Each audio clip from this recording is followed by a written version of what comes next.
Tem algo estranho no modo como nos enxergamos. Vivemos convencidos de que somos o centro da própria experiência. Uma espécie de eu que decide, que escolhe, que sabe o que quer. Um pequeno imperador dentro da cabeça, comandando tudo. Mas, e se essa imagem estiver profundamente errada? Esse eu que você sente ser, será que ele é real ou apenas uma história bem contada? Pare e pense. Quando algo não sai como você espera, quando é criticado, ignorado ou contrariado, por que dói tanto? Quem exatamente está sofrendo? Nós somos treinados, desde a infância, a sustentar uma narrativa sobre nós mesmos. Eu sou assim, eu quero isso, eu não aceito aquilo. Criamos uma moldura fixa, sólida, quase sagrada. E tudo o que ameaça essa moldura vira inimigo. Uma crítica, um fracasso, um silêncio, uma perda. O nome disso? Ego. Mas e se o ego for apenas um reflexo, não uma coisa em si, mas uma miragem sustentada por hábitos, afetos e medos mal compreendidos? E se estivermos confundindo um processo passageiro com uma identidade permanente? Existe uma filosofia que não só sugere isso, ela nos força a encarar a ideia com frieza. Uma filosofia que não massageia o ego. Ela o questiona, o desmonta, e depois observa em silêncio o colapso da ilusão. Estamos falando de Spinoza. Filho de judeus portugueses refugiados, expulso da própria comunidade acusado de heresia, ele se recusou a negociar com as ideias prontas de seu tempo. Enquanto o mundo tentava conciliar razão com fé, alma com corpo, homem com Deus, Spinoza soltava uma bomba filosófica. Tudo é uma coisa só. Para ele, o universo não gira ao redor do ser humano. Não há alma imortal destacada da matéria. Não há ego isolado do mundo. Há apenas a natureza, uma totalidade viva, infinita, da qual tudo é parte, inclusive você, inclusive seus desejos, inclusive esse tal eu. Assustador? Sim. Libertador? Talvez mais ainda. Spinoza nos convida a olhar para dentro e perceber que esse eu que tanto protegemos é só um reflexo parcial de algo muito maior, um modo de ser, passageiro, entre infinitas variações da natureza. Não somos senhores de nós mesmos, somos engrenagens conscientes, e nem tão conscientes assim, de um todo que nos ultrapassa. O ego quer controle. A filosofia de Spinoza oferece entendimento, mas esse entendimento tem um preço. Abrir mão da ilusão confortável de ser um eu separado, especial, autônomo. E isso pode doer, porque o ego não desiste fácil. Ele se disfarça, se defende e se reinventa. Mas a verdade não precisa gritar. Ela só precisa ser vista. E quando é, o ego começa a trincar por dentro. Mas antes de quebrar o ego, é preciso entender o que realmente somos. E para Spinoza, nós não somos um ser com essência própria, mas uma expressão momentânea de algo muito maior. No próximo trecho, vamos entrar na mente desse filósofo e entender por que, para ele, o eu não é uma entidade, é apenas um modo da natureza. Imagine uma gota d'água que acredita ser algo separado do oceano.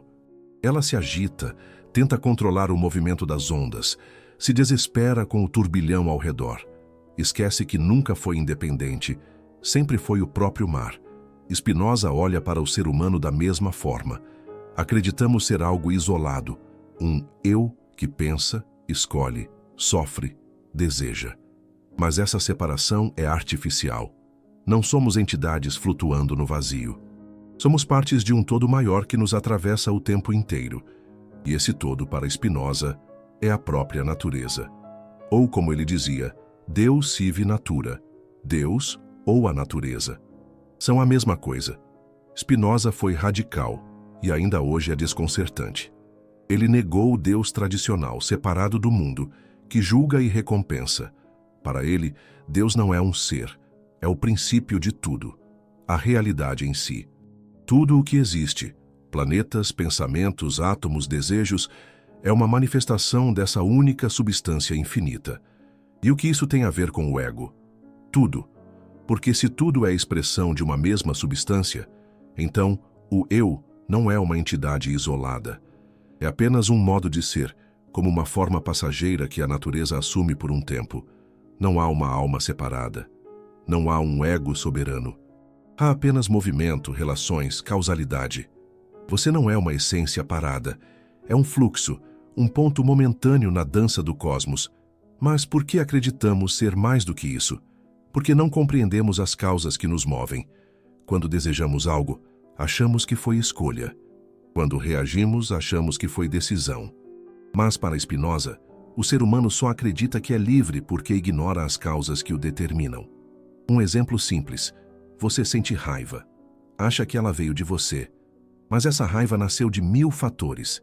Seu corpo, sua história, sua biologia, o clima, o tom de voz do outro, uma lembrança esquecida, uma associação emocional. Você apenas foi o palco por onde ela passou. Isso significa que somos marionetes? Não exatamente.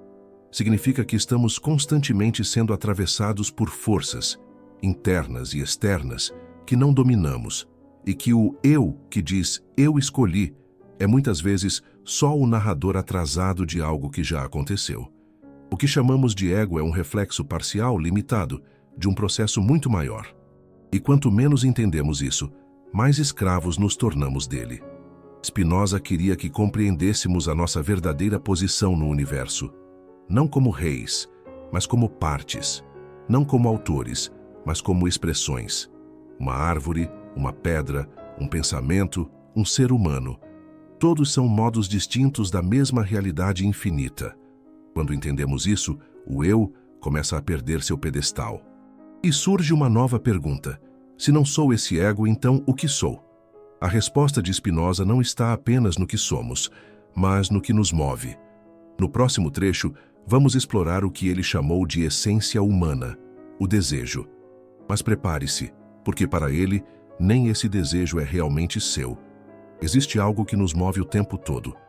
Mesmo quando estamos parados, há uma força silenciosa empurrando nossas ações, moldando nossas escolhas, alimentando pensamentos que parecem nossos, mas talvez não sejam. Spinoza deu nome a essa força: conatus. O conatus é o esforço que todo ser faz para continuar existindo. É a tendência natural de persistir, de continuar sendo o que é. No ser humano, esse esforço se manifesta como desejo. Mas atenção, o desejo para Spinoza não é uma vontade consciente. Não é você decidindo o que quer. É algo mais profundo, quase instintivo. É a própria base da sua existência tentando se manter. Quando você sente fome, não é escolha. Quando você quer ser reconhecido, não é cálculo. Quando você se apaixona, muito menos. São expressões do seu conatus. A vida em você tentando continuar do jeito que consegue. E aqui vem o golpe mais duro ao ego. O desejo não nasce da razão. Na maior parte do tempo, somos movidos por afetos que não compreendemos. Gostamos do que nos dá potência, odiamos o que nos ameaça, amamos o que nos afirma, mesmo que isso nos faça mal. A mente cria justificativas depois, mas quem comanda, no fundo, é o desejo. Spinoza foi claro. Não desejamos algo porque julgamos ser bom. Julgamos ser bom porque desejamos. Isso significa que o ego, que se acha racional, está sendo conduzido por forças que ele mal percebe. E o resultado? Um eu que vive reagindo, preso a paixões, a afetos tristes, a dependências emocionais, buscando aprovação, evitando dor, repetindo padrões, tudo em nome de um querer que não se questiona. Mas Spinoza não era nihilista. Ele acreditava na liberdade, só que não a liberdade de fazer o que der na cabeça, mas a liberdade de entender o que nos move, de transformar paixões passivas em ações conscientes. Veja, quando sentimos inveja, não estamos agindo, estamos sofrendo. Quando sentimos culpa, rancor, medo, somos apenas palco da paixão. É o desejo se tornando prisão. Por outro lado, quando compreendemos as causas dos nossos afetos, ganhamos clareza, passamos a agir e não apenas reagir. E aí o ego começa a se dissolver, não como perda, mas como alívio, porque o ego vive em guerra com o mundo. Ele precisa estar certo, precisa vencer, precisa manter uma imagem. Já o ser guiado pela razão não precisa se provar. Ele entende que não está separado. Ele age de acordo com a sua natureza real e não com o papel que inventou para si. Spinoza chamou isso de vida ativa, uma existência que não é arrastada pelos afetos, mas que compreende e decide, e se reconcilia com o todo. E talvez essa seja a verdadeira liberdade. Não fazer o que quer, mas querer aquilo que você entende. Então, se o desejo é nossa essência e o ego é só uma casca que o recobre, como viver sem essa ilusão? No próximo e último trecho, vamos ver como a filosofia de Spinoza propõe um novo tipo de liberdade, onde viver sem ego não é vazio, mas plenitude. Quando o ego racha, o que sobra? Essa pergunta assusta, porque o ego se apresenta como o próprio chão onde pisamos. Se ele desmorona, temos medo de cair no nada. Mas Spinoza nos mostra que é justamente aí que começamos a tocar o real. A libertação não vem quando o ego é alimentado, mas quando é compreendido como o que ele é, uma construção instável, sustentada por paixões, medos e crenças herdadas. Viver pela razão para Spinoza não é virar uma máquina fria. É o oposto. É sentir com mais clareza, agir com mais potência, existir com mais leveza. É sair do labirinto das comparações, dos ressentimentos, das expectativas, das identidades engessadas. É parar de tentar ser alguém e simplesmente ser parte do todo com lucidez. Imagine viver sem precisar provar o seu valor, sem correr atrás de validação, sem se definir por um passado, uma profissão, uma imagem pública. Imagine entender que seus pensamentos são como nuvens, que passam, que seus desejos vêm e vão, e que no meio de tudo isso há uma paz que não depende de controle, mas de compreensão. Essa é a paz de que Spinoza fala. Não a ausência de conflito externo, mas a presença de um espírito livre por dentro. Uma vida que não precisa gritar porque já entendeu que tudo está interligado. A paz não é ausência de guerra, disse ele. É uma virtude, um estado da mente, uma disposição pela compreensão. E é isso que quebra o ego de verdade, não o desprezo, mas a visão clara.